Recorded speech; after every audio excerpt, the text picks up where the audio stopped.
Magi POV. Huwag muna ngayon. Kailangan mong magpagaling at baka mabinat ka, masuyo kong hinaplos ang pisngi nitong mabuhok. Kahit mukha itong napabayan ng itsura, ay sobrang gwapo pa rin ito sa aking paningin. Ayos lang ako sweetheart. Kahit may sugat ako mas malakas pa rin ako sa kalabaw. Kahit makapito pa tayo, kayang-kaya ko yan. Sabay flex ng muscle nito. Sa inis ko ay pinitik ko ang noo nito. Ayaw talaga nitong sumuko. At gustong-gusto makaisa sa akin. Kahit naman gusto ko din, ay kailangan kong pigilan ito, dahil sa malaking sugat nito. 2 sugat na bakas ng bala ang nasa katawan nito. Namamaga pa man din ang kaliwang balikat nito. Huwag mong puwersahin ang katawan mo, kung gusto mong gumaling. Pero sweetheart naman, hindi mo ba ako na-miss? Parang nagtatampo pa ang boses nito, at pinalungkot pa ang mukha. Magaling na best actor pala itong si Baculaw. Nawala lang ako, ayaw mo na agad sa akin. Siguro may bago ka na. Sino? Si Anthen ba? Biglang dumilim ang mukha nito sa pagbanggit ng pangalan ng pinsan nito. Napatulala na lang ako sa akusasyon nitong wala sa hulog. Hindi na nga pumasok sa isip ko si Anthen. Simula din nang kinuha nito ang cellphone ko, ay alam kong binura nito ang contact ko sa lalaki. Hindi na nga lang ako nagreklamo, at masyado itong seloso. Ewan ko sa'yo. Namintang ka pa, sa inis ko ay nahampas ko tuloy ito sa dibdib ng malakas. Ouch sweetheart, napapikit pa ito sa sakit. Oh my. Sorry nakalimutan ko. Ikaw kasi nahampas tuloy kita, taranta ko, masuyo kong hinagod ang dibdib nito. At hinalikan ang labi nito pampalubag loob. Dahil sa aking ginawang paghalik, ay hinawakan nito ang aking mukha. Bumaba ang kanang kamay nito paikot sa aking bewang. Naging malalim ang aming halik, at naging mapusok. At ang kaliwang kamay naman nito ay nasa batok ko na. Rinig na rinig ang tunog ng aming halik na nagpasiklab sa aming dalawa. Hindi ka pa magaling, nang makapaghiwalay ang aming labi. Pero nakaramdam na ako ng pagpapawis sa katawan. Habang hinihingal. Mas hindi ako gagaling kapag wala ito sweetheart, at muli niya akong sinunggaban. Napakapit tuloy ang 2 kamay ko sa ulo ni Martin. Para makakuha ng lakas, pagbibigyan ko na ang hiling nito. Dahil nakakandong sa kanya, ay inayos ko ang pagkakaupo, pinaghiwalay ko ang 2 binti ko paarap sa kanya. Ramdam ko na ang malaking kamay nito, na humahagod sa aking likuran, na walang tigil ang aming paghalik. Maya-maya pa ay tinaas na nito ang suot kong damit, kaya sumambulat ang aking ano. Nakita ko pa kung paano magningning ang mga mata ni Martin. Bumaba din ang paningin nito sa aking ibaba, dahil tanging panloob na lamang ang suot ko, at wala akong suot na kahit short man lang. You always ready for me sweetheart, napakagad pa ito ng ibabang labi, na namamasa pa dahil sa aming paghalik. Gamit ang malaki at matigas nitong mga braso, ay mas lalo pa niya akong nilapit sa kanyang katawan. Naramdaman ko na lang na umusag ito, at sumandal sa headboard ng kama. At walang palem na sinunggaban nito ang aking bibig. Napabulong na lamang ako, habang ang kanang kamay nito, ay minamasahe ang aking likod, magpalitan ang ginagawa nito. Namamasa na ang aking balat, dahil sa laway ni Martin. Naramdaman ko na lamang na gumapang ang kamay nito sa aking tiyan. Bigla akong napahiwalay sa paghalik nang marinig ko ang pagpunit nito sa aking suot, gamit lamang ang isang kamay. At lumipad na lang sa kung saan. Martin naman bakit mo pinunit sayang naman, reklamo ko. Pero itong si Martin ay ngumisi lang. Tinignan ang kabuuan ko, na ngayon ay wala nang natirang sagabal sa kanyang paningin. Kayang-kaya ko palitan yan kahit isang truck pa. At muli ay hinalikan na naman ako, habang ang kamay nito ay malaya nang humahagod sa aking balat. Halos kapusin ako ng hininga. Ang akala ko ay yun lang ang gagawin namin, dahil nakaraos naman kami. Pero hindi, dahil itong Martin na ito ay may superpowers ata. Dahil hindi lamang isang round ang ginawa namin. Dahil nadagdagan pa ito ng marami pang rounds. Kaya nakalima kami. Hindi lamang isang posisyon ang aming ginawa, dahil iba't ibang posisyon pa ang nagawa namin. Ayaw pa sana nitong tumigil pero ako ay pagod na pagod lalo ng aking ano. Ang inaalala ko naman sa kanya ay ang kanyang sugat. Kaya maingat ko pa din siya hinahawakan. At iniiwasan kong mahawakan ang kanyang sugat. Hindi ko na nakayanan ang matinding pagod, at mabilis na akong nakatulog. Habang si Martin naman ay maingat nilinisan ang kanyang reyna at binihisan. At niyakap ng mahigpit at natulog silang magkadikit ang mga katawan, sa ilalim ng makapal na comforter. Naalimpungatan ako nang may humahalik sa aking mukha. Sabay hagikhak ng isang boses ng bata. Ayoko pa sanang damilat dahil sa labis na antok, nang marinig ko ang pamilyar na boses. Wake up, mommy. Pasigaw ng isang bata. Mommy's still sleeping. Mamaya na lang natin siya gisingin baby, pabulong nito. No, I want my mommy, pagmamaktol nito. Tuluyang napadilat ang aking mga mata, dahil sa dalawang boses na nag-uusap. Nabungaran ko ang dalawang magkamukha. Ang aking magandang anak at si Martin. Good morning baby ko, inaantok kong boses at ngumiti ako. Yeah my mommy. Masayang tumalon ito sa kama, at mabilis na lumapit sa akin. Muli ay hinalikan na naman ang buong mukha ko. Napayakap ako sa aking makulat na anak. Paano naman si Daddy? Nagtatampong boses ni Martin. Parehas kaming napatigil ni Mickey, at bumaling sa nakatunghay na si Martin, na malungkot ang mukha. Come here Daddy. Inabot ng isang maliit na kamay ni Mickey ang kanyang daddy. Mabilis naman na nakisali si Martin, at nakisiksik sa aking leeg at humalik. Napamaang na lamang si Mickey sa ginawa ng kanyang daddy. Kaya gamaya naman ang bulilit, at siniksik din ito ang mukha sa aking leeg. Halos hindi na ako makahinga sa sobrang kiliti ng ginawa ng dalawa habang tumatawa.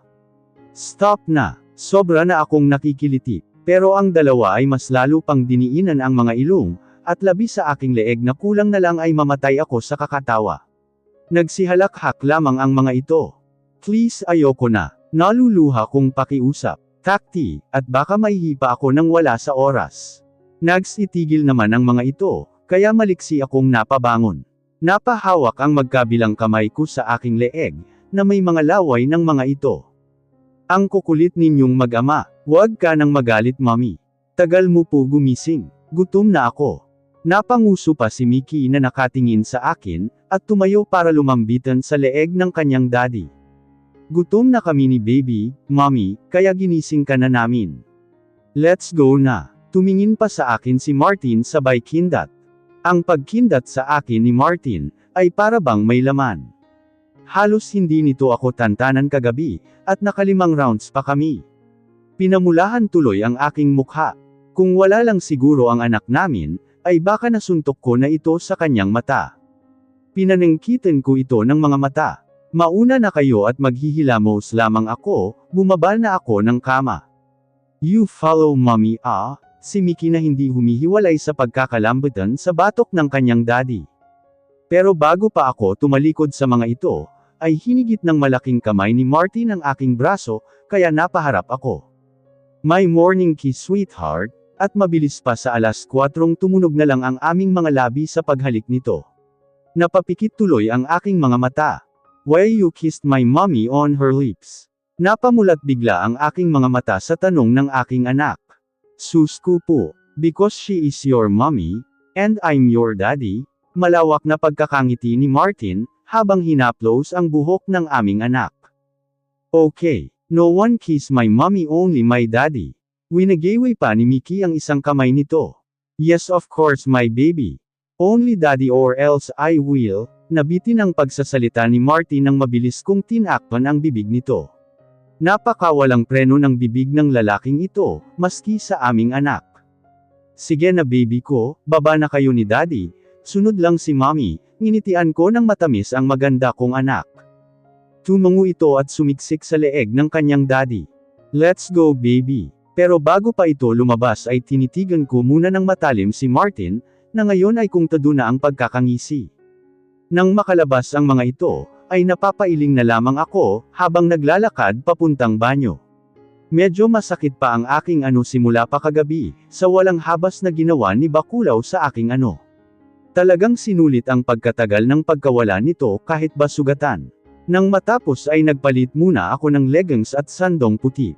Nilugay ko lamang ang aking mahabang buhok, at sinuot sa kaliwang braso ang panali sa buhok.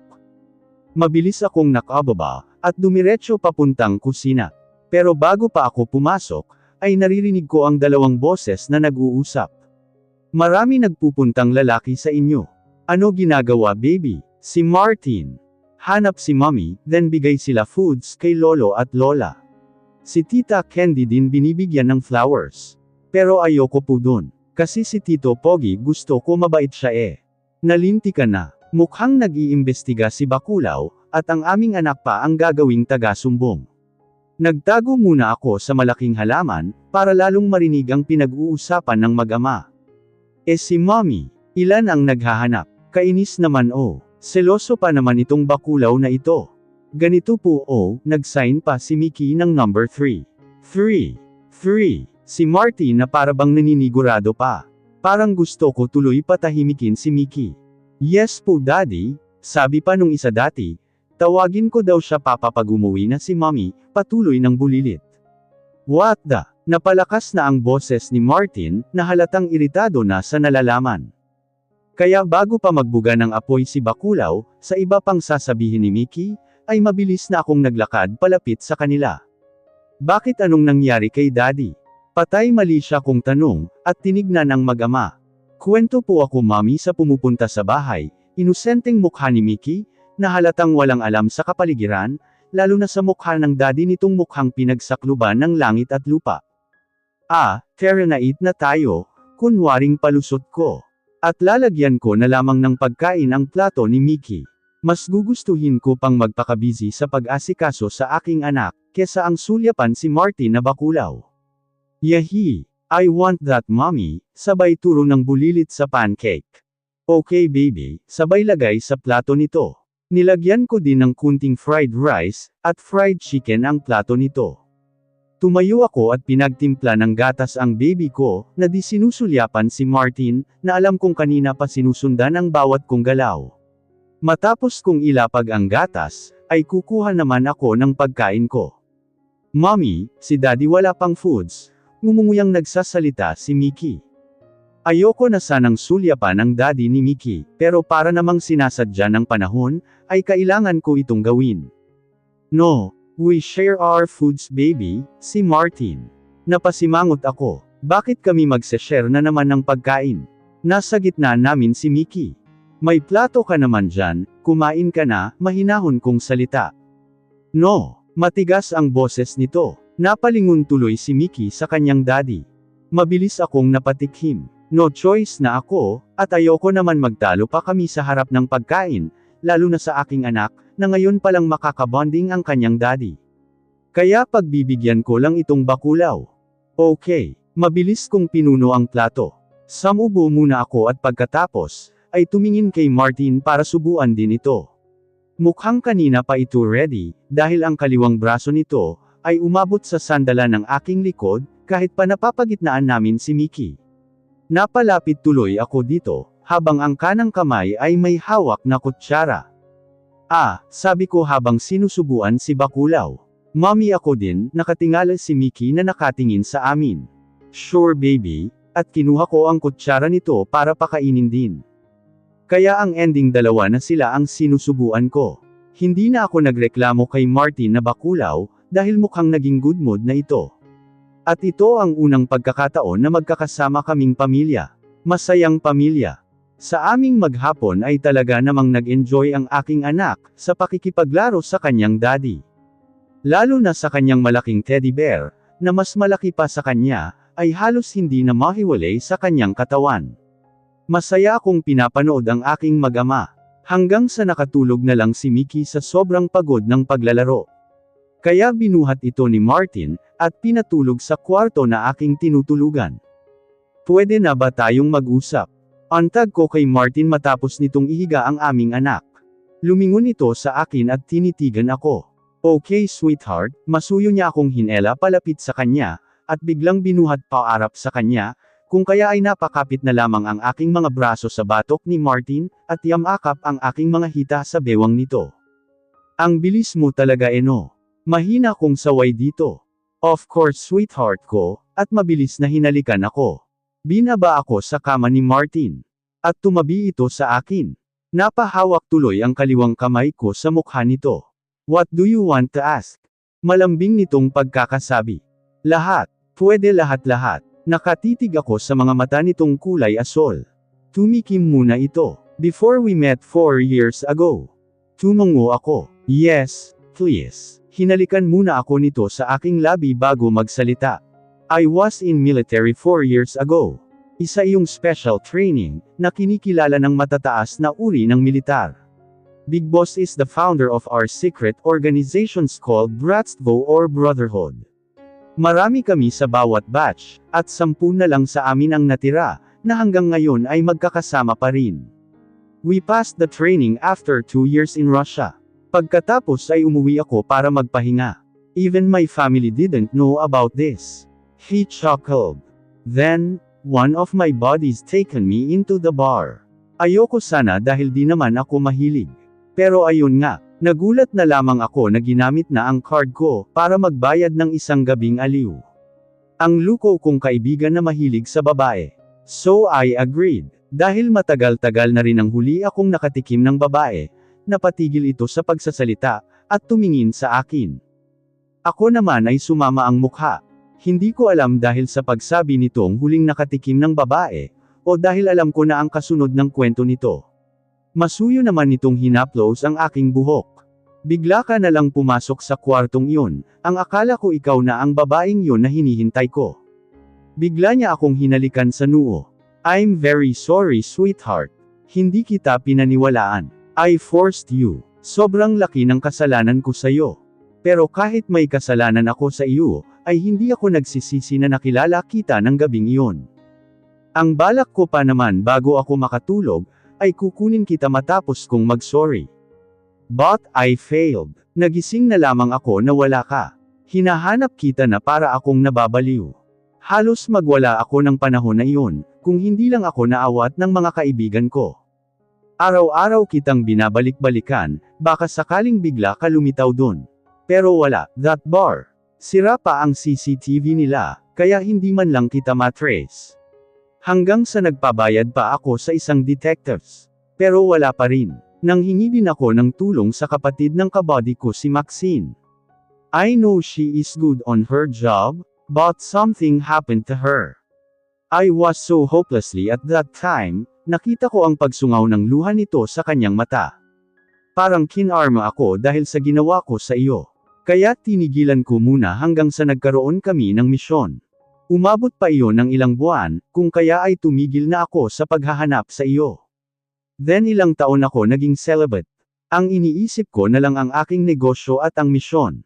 Doon na lang umikot ang mundo ko. And then one day, after our last mission, nagkayayaan kami sa bahay ni Lance. We just enjoying our drinks, when I saw a big portrait, beautiful sexy girls wearing bikinis. Akala ko dahil sa kalasingan, ay kung ano-ano na naman ang pumapasok sa utak ko. But I saw you, wearing a yellow bikini. Napakagat pa ito sa labi, tinitigan na naman ako, habang ang kanang kamay nito ay malayang humahaplos sa aking pangupo. And then, the rest is history. Pinahid ko ang luhang pamatak na sa mukha nito. Naramdaman ko ang katotohanan sa sinasabi nito.